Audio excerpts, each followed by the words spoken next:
Straight ahead on News 20 at 6, a soldier returns home for a final farewell. Also, a mosquito bite may be more dangerous than you think. And a car accident is fatal for one Tallahassee resident. For those stories and more, your News 20 at 6 starts now. From the highest of 7 hills in Florida's capital city, covering every corner of the Big Bend, plus state and national news, with Stephanie Foster and Monique Mitchell. Latita Skippings with sports, plus Chantel Black with your 20 at 5 weather forecast. This is the award-winning FAMU News 20 at 5, live. Florida Highway Patrol has reported a fatal car accident on eastbound US 98. 21-year-old Jason Bryce Griffin has been killed in a car wreck. The FHP says Griffin missed the left-hand curve of the roadway just west of the intersection on County Road 30. The right side tires of his car went off the road and onto the shoulders, which caused him to lose control of his car crossing the roadway. Griffin's car entered the north shoulder where the right front of a 2005 Chevy SUV struck a large tree. Griffin was pronounced dead on the scene by EMS personnel. This week, Tallahassee police are searching for a missing person. Police say 43-year-old Mary Ann Cruz was last seen at Star Metro on July 20th. Cruz is 5'5", a white female weighing approximately 150 pounds. She has black hair and brown eyes. Cruz resides at the shelter location. If anyone has any information about Cruz or her whereabouts, please contact Tallahassee Police Department Special Victims Unit at 850-891-4200. The many that gathered at Christian Heritage Church Saturday morning Field Private First Class Brandon King made the ultimate sacrifice for his country. 23-year-old Brandon King died on July 14th in an attack by anti-Afghan forces. Those who knew him say King was a man who loved to smile, joke, and especially loved his family and friends. Even some who did not know King filled the sanctuary to pay their respects. PFC King was awarded a Purple Heart for his services, which was presented to his mother during the service.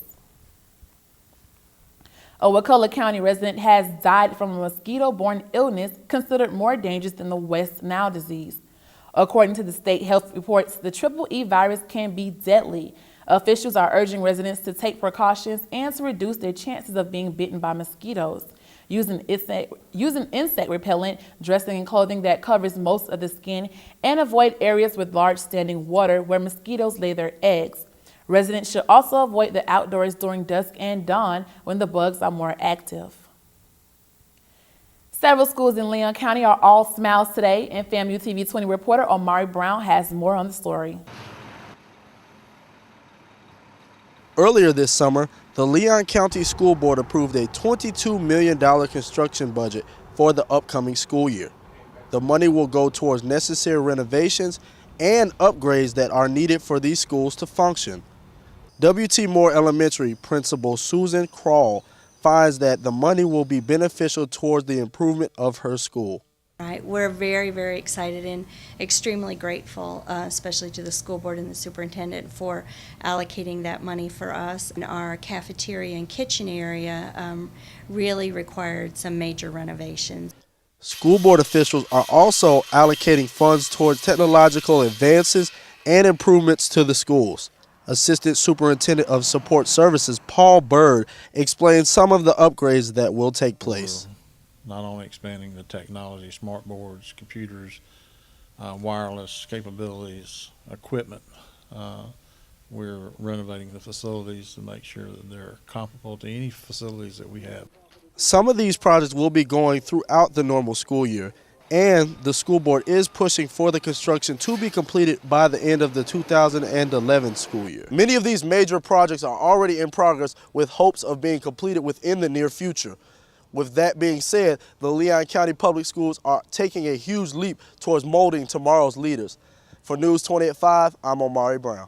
For more information about the schools that will be doing construction in your area, you can contact the Leon County School Board at 850-487-7100. CNC Mechanical was paid over $7,000 for work that was done over 2 years ago. This is one of the missed payments found by auditors since the firing of Shauna Lewis. The audit report showed how Lewis may have embezzled over $600,000 from March 15th through April 9th.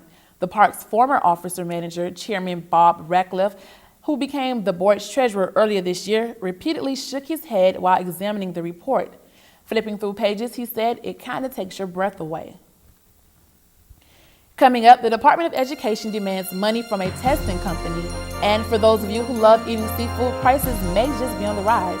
And later on, a local legend gets the ultimate achievement. Stay tuned.